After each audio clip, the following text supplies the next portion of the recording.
Welcome to Papiya's kitchen with blog. Papiya's kitchen with ব্লগে সবাইকে স্বাগত। বন্ধুরা, আজকে একটা নতুন রান্না নিয়ে এসেছি। এটা আপনারা বড়াও বলতে পারেন।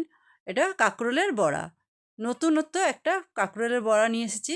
তাহলে চলুন, নতুনদের আমি স্বাগত জানিয়ে পুরনোদের আমার ভালোবাসা দিয়ে আমার আজকের রান্নাটা শুরু করছি।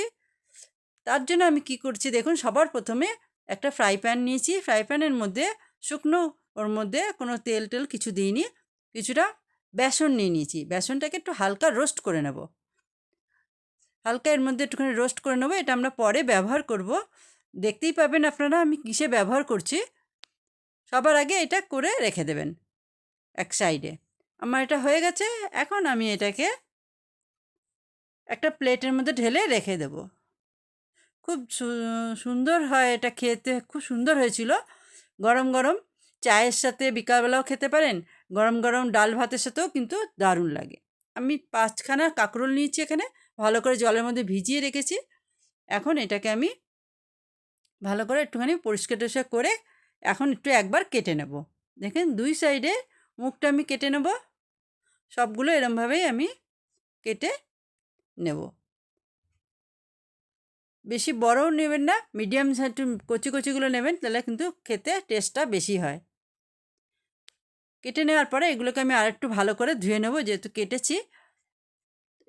কাটার পরে ভালো করে ধুয়ে রগড়ি রগড়ি এরকম ধুয়ে আমি এটাকে জল ঝরিয়ে নেব। জল ঝরিয়ে নিয়ে একটা প্যানের মধ্যে আমি এটাকে গরম জল দিয়ে দিয়েছি, নুন দিয়ে দিয়েছি। এর মধ্যে এটাকে আমি একটুখানি ফুটিয়ে নেব, অল্প একটু সেদ্ধ করে নেব। সেদ্ধ করে নিলে কী হবে বন্ধুরা, ভাজাটা খুব তাড়াতাড়ি হয়ে যাবে। এই জন্যে খুব বেশি সেদ্ধ করে ফেলবেন না, জাস্ট একটু শক্ত থাকবে। সেই রকম অবস্থা এটাকে নামিয়ে নিতে হবে। গরম জল থেকে এটা নামিয়ে তারপর আমরা এটাকে ঠান্ডা করতে দেবো। ঠান্ডা হয়ে গেছে বন্ধুরা। এখন এটাকে আমি দু টুকরো করব। দেখুন, আপনারা এটাকে গোলভাবে টুকরো করতে পারেন, এরকমভাবে লম্বাভাবে টুকরো। এটা আপনারা আপনাদের হিসাব মতন করবেন, যেমন আপনাদের ভালো লাগে। আমি এটাকে লম্বাভাবেই করলাম। এখন এর ভেতরের যে পুরটা রয়েছে সেটাকে আস্তে আস্তে চামচের সাহায্যে আমি এটাকে বার করে নেব। চারি সাইড দিয়ে আগে একটু একটু করে এরকমভাবে চাপ দিয়ে দিয়ে তারপরে এক সুন্দর করে দেখুন এরমভাবে চাপ দিয়ে নিয়েছি চারি সাইডে। এবার এটাকে সুন্দর করে এরমভাবে চাপ দিলে আস্তে করে আলতোভাবে উঠে যাবে। দেখেন কি সুন্দর একটা হয়ে গেছে। এরকমভাবেই কিন্তু প্রত্যেক কটার থেকেই আমরা এটাকে বার করে নেব। আপনারা যদি চাকু দিয়ে করতে পারেন সেটাও করতে পারেন, কিন্তু চামচ দিয়ে করলে সুবিধাটা বেশ সুন্দর করে এটা উঠে আসে। আপনাদের যেরকম সুবিধা হবে আপনারা সেরকমভাবে এটাকে বার করে নেবেন। এটাকে বার করা নিয়ে কথা, এরমভাবে বার করতে পারেন, চাকু দিয়েও বার করতে পারেন, যেরমভাবে আপনাদের সুবিধা হয়। আমি সবগুলো এরমভাবে বার করে দিয়েছি। এগুলো কিন্তু ফেলে দেবো না, এগুলো আমরা এখন ব্যবহার করব। কিরমভাবে ব্যবহার করব, একটা মিক্সি জার নিয়েছি দেখেন, তার মধ্যে আমি কিছুটা একটু আদা নিয়ে নিয়েছি টুকরো, লঙ্কা নিয়ে নিয়েছি, আর নিয়েছি কিছুটা কাজু বাদাম। লঙ্কাটা আপনারা যেরকম ঝাল খাবেন বন্ধুরা, সেরমভাবে আপনারা ঝালটা দেবেন। ঝাল বেশি কম আপনারা আপনাদের টেস্ট হিসাবে দেবেন। আর যে পালসগুলো বেরোলো কাঁকরোলের, সেটাও আমরা এখন এর মধ্যে দিয়ে দেব। এটা এর মধ্যে দিয়ে দেবো আপনি একটু নারকেল গুঁড়ো। এটা আমি রেডিমেড নারকেল গুঁড়ো দিচ্ছি। আপনারা ঘরে যদি নারকেল থাকে আপনারা অবশ্যই নারকেলটা দেবেন। নারকেলটা দিলে এটা টেস্টটা খুব সুন্দর আসে। আমি পেস্ট করে নিলাম একটা সুন্দর। দেখুন আমার পেস্ট তৈরি। এখন আমি পাশে রাখবো। কড়াই গরম বসিয়ে দেবো। কড়াই গরম বসিয়ে এর মধ্যে একটু দিয়ে দিলাম সর্ষের তেল। আমি সর্ষের তেল ইউজ করছি, আপনারা আপনাদের পছন্দ মতন তেল ইউজ করবেন। তার মধ্যে দিয়ে দেবো একটুখানি কালো জিরে, একটা শুকনো লঙ্কা দেবো না, এখানে আমি কাঁচা লঙ্কা দিলাম। আপনারা চাইলে এখানে শুকনো লঙ্কাও দিতে পারেন, কিন্তু কাঁচা লঙ্কা দিলে কিন্তু কাঁচা লঙ্কা আর কালো জিরের যে একটা সুন্দর গন্ধ আসে, এটা কিন্তু খুব সুন্দর হয়। একটা টমেটো দিয়ে দিলাম মিডিয়াম সাইজের, একটু নুন দিয়ে আমি এটাকে ভেজে নিলাম। এখন যে মশলাটা আমরা বানিয়েছিলাম সেই মশলাটা দিয়ে দিলাম। দিয়ে এর মধ্যেটাকে একটুখানি জল দিয়ে ধুয়ে সে পাত্রটার জলটাও আমি এর মধ্যে দিয়ে দিলাম। এটাকে এখন আমি ধিমে আছে মশলাটাকে কষাবো। একটু জল দিয়ে দেবো আর একটুখানি। মশলাটা ভালো করে আমরা কষিয়ে নেব। এখন এর মধ্যে এক এক করে সব শুকনো মশলা দিয়ে দেবো। হলুদ দিলাম 1 চামচ, একটু জিরে, একটু ধনে, আর একটু দিলাম চাট মশলা। আপনাদের কাছে চাট মশলা যদি না থাকে রেডিমেড, তাহলে আপনারা একটু লেবুর রসও দিতে পারেন লাস্টে সেটা। আচ্ছা, লঙ্কার গুঁড়ো দিলাম আর একটুখানি চিনি, অল্প একটু জল দিলাম আবার, দিয়ে এটাকে এখন আমি মশলাটাকে কষিয়ে নেব। চাট মশলা যদি থাকে এই সময় দিয়ে দেবেন, আর চাট মশলা যদি না থাকে লেবুর রস দিতে পারেন, সেটা সবার লাস্টে দেবেন। মশলাটাকে আমি সুন্দর করে কষিয়ে নেব। খুব সুস্বাদু হয়েছিল খেতে। সন্ধেবেলা চায়ের সাথে এরকম বানিয়ে খাওয়া যেতে পারে, খুবই ভালো লাগে।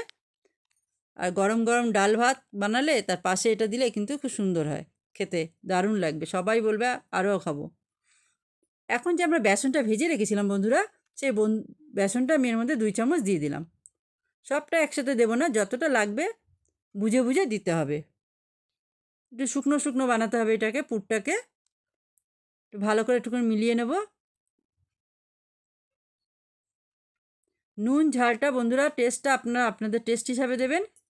আর 1 চামচ আমি বেসন ঢেলে দিলাম, দিয়ে এটাকে আমি এখন ভালো করে মিশিয়ে নেব।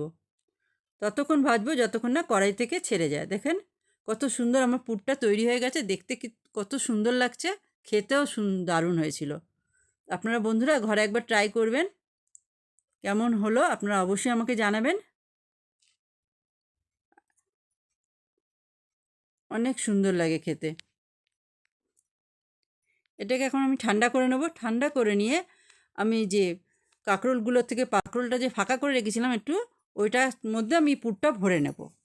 তার আগে আমি একটা গোলা বানিয়ে নেব। তার জন্য আমি নিয়ে নেব এখানটায়, দেখুন, কর্নফ্লাওয়ার।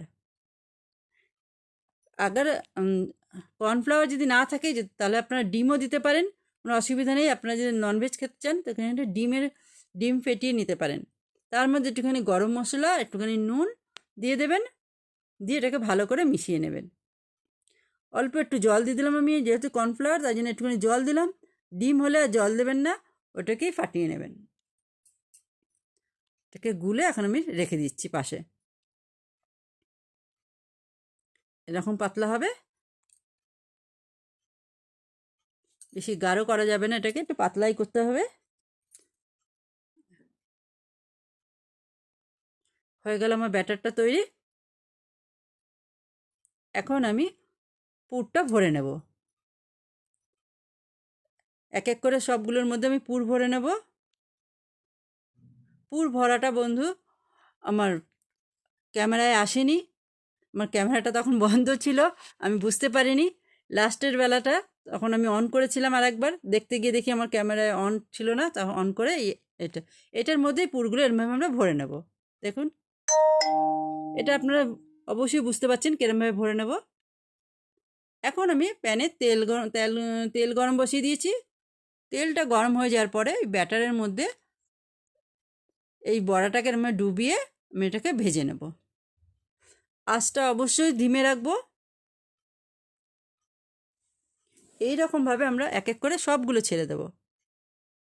বন্ধুরা, যদি আপনারা আমার চ্যানেলে আজকে প্রথমবার এসে থাকেন তাহলে আমার চ্যানেলকে সাবস্ক্রাইব করে দেবেন, আর পাশে নোটিফিকেশান বেলটাও অন করে রাখবেন, তাকে আমি যখনই কোনো ভিডিও ছাড়বো আপনার কাছে আগে পৌঁছে যাবে। আর পুরনোরা আমার পাশে থাকুন, এরমভাবেই আমাকে এরমভাবে ভালোবাসা দিন।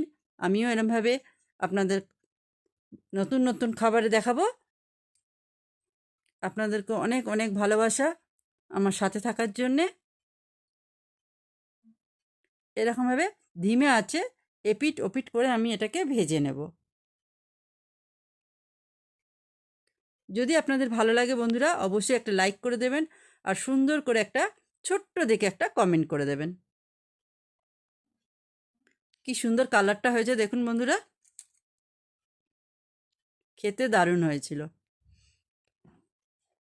কেমন হলো আপনারা একবার বানিয়ে খেয়ে দেখবেন, আমাকে অবশ্যই কমেন্ট বক্সে জানাবেন কেমন হলো। আপনারা যদি এটাকে ননভেজ করতে চান তাহলে একটু মাছকেও আপনি চিংড়ি মাছ পেস্ট করেও দিতে পারেন এর ভেতরে। আমার দেখুন ভাজা হয়ে গেছে, এখন আমি এটাকে তুলে নেব। তাহলে আজকের এপিসোড আমি এখানেই শেষ করছি। নেক্সট এপিসোডে আবার আপনাদের সাথে দেখা হবে। ততক্ষণ আপনারা ভালো থাকবেন, সুস্থ থাকবেন। Tata, bye bye.